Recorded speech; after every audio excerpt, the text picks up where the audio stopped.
Je m'appelle Emily. J'ai 31 ans et ce que je m'apprête à avouer vit en moi comme une blessure silencieuse. Vous est-il déjà arrivé de regarder votre propre vie sans la reconnaître? Tout a commencé le jour où j'ai compris que la vie que j'avais construite n'était pas celle que mon cœur désirait vraiment.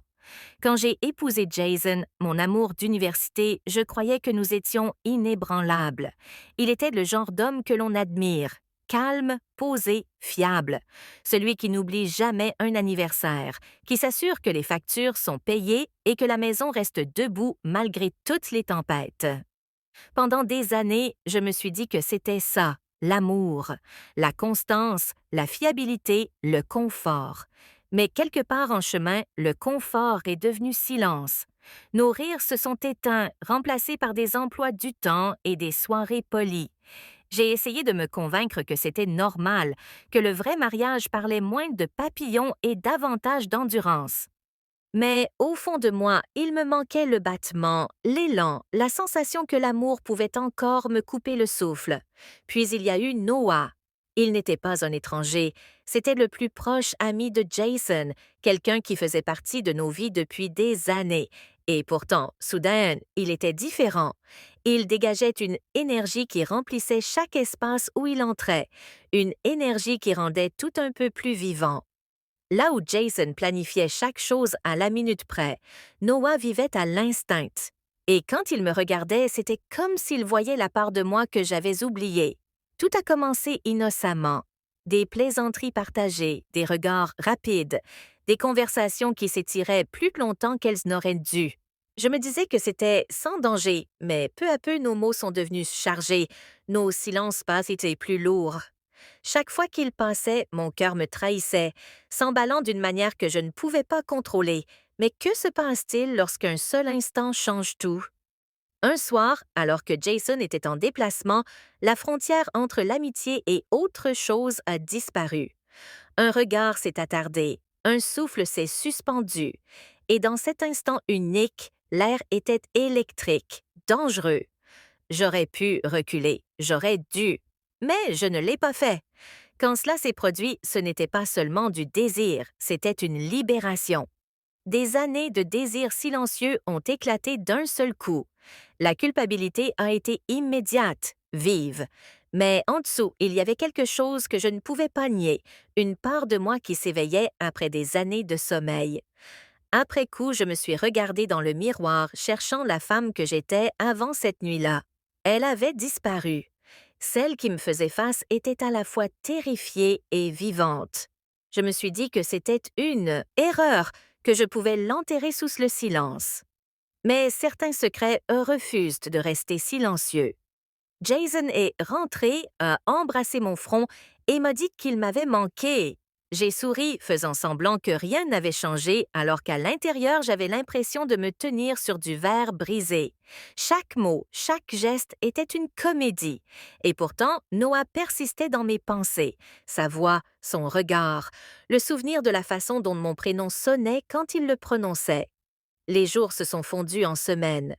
J'ai essayé de prendre mes distances, de reconstruire les murs que j'avais brisés, mais les plus petites choses continuaient de les faire tomber. Un message inattendu, un bonjour échangé, la façon dont nos regards se retrouvaient dans une pièce bondée. À chaque fois, ma détermination s'effritait un peu plus. La culpabilité est devenue mon ombre. La nuit, tandis que Jason dormait à mes côtés, je revivais des moments que je n'aurais pas dû me rappeler. Mon corps restait immobile, mais mon esprit était ailleurs, pris dans une tempête dont je ne pouvais m'échapper. Puis Jason a proposé que nous partions un week-end. Juste nous deux, a-t-il dit doucement, les yeux pleins de bonté, sans se douter de rien. J'ai accepté, espérant que la distance apaiserait le chaos en moi. Ce voyage a été à la fois une grâce et une punition. Loin de tout, j'ai vu Jason tel qu'il était vraiment, un homme qui m'aimait sans condition, qui avait bâti tout son monde autour de mon bonheur.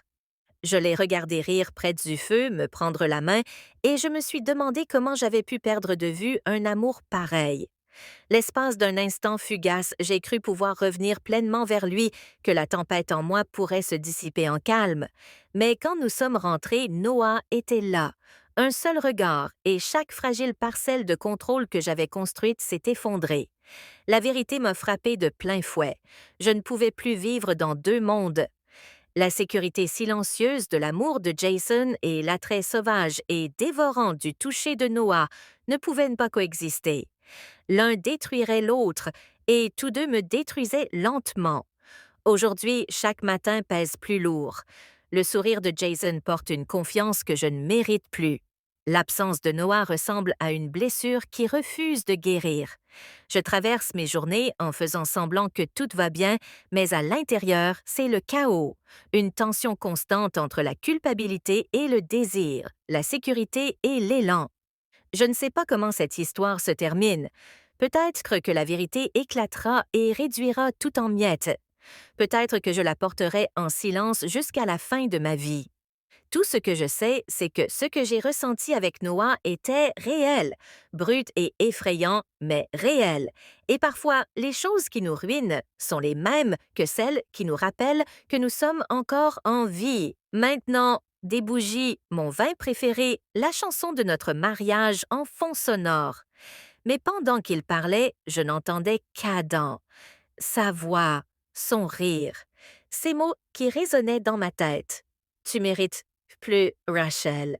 J'ai souri tout le long du dîner, faisant semblant d'être présente, alors que mon cœur était ailleurs.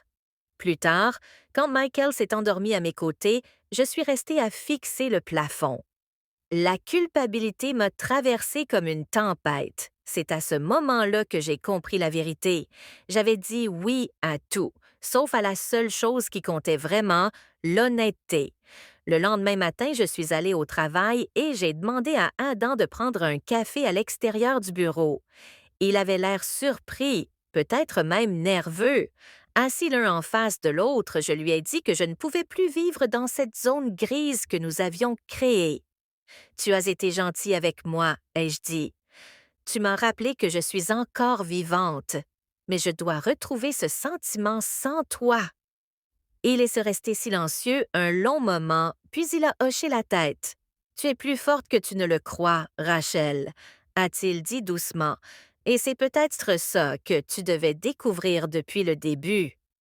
Partir a été plus difficile que je ne l'imaginais. Le silence qui a suivi a été brutal, mais peu à peu, j'ai commencé à reconstruire. Pas seulement mon mariage, moi-même. J'ai recommencé à peindre. J'ai commencé à dire oui à de petites joies qui m'appartenaient, oui aux promenades matinales, oui au temps passé avec mes enfants, oui aux conversations avec Michael qui ne ressemblaient plus à des routines. Finalement, j'ai dit la vérité à Michael, pas au sujet d'Adam précisément, mais sur ce vide que je ressentais. Il ne l'a pas bien pris. Il y a eu des disputes, des larmes, de longues nuits de silence. Mais petit à petit, nous avons retrouvé notre chemin. Il a recommencé à être présent, vraiment présente, et moi, j'ai appris à lui pardonner et à me pardonner. Des années plus tard, je repense encore à ce chapitre de ma vie, non pas avec des regrets, mais avec lucidité, parce que parfois, l'infidélité ne commence pas par un baiser, elle commence par l'absence, par la solitude, par le fait de dire oui à tout le monde, sauf à la personne que l'on a juré d'aimer. J'ai dit oui à tout parce que j'avais peur de dire non au vide dans mon cœur. Mais j'ai appris une chose d'essentielle.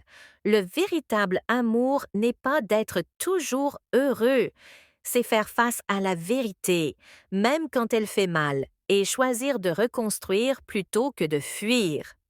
Et aujourd'hui, quand je regarde en arrière, je réalise que le mot le plus puissant dans une relation n'est pas oui. Parce que dire non aux mauvaises choses, c'est la seule façon de dire enfin oui aux bonnes.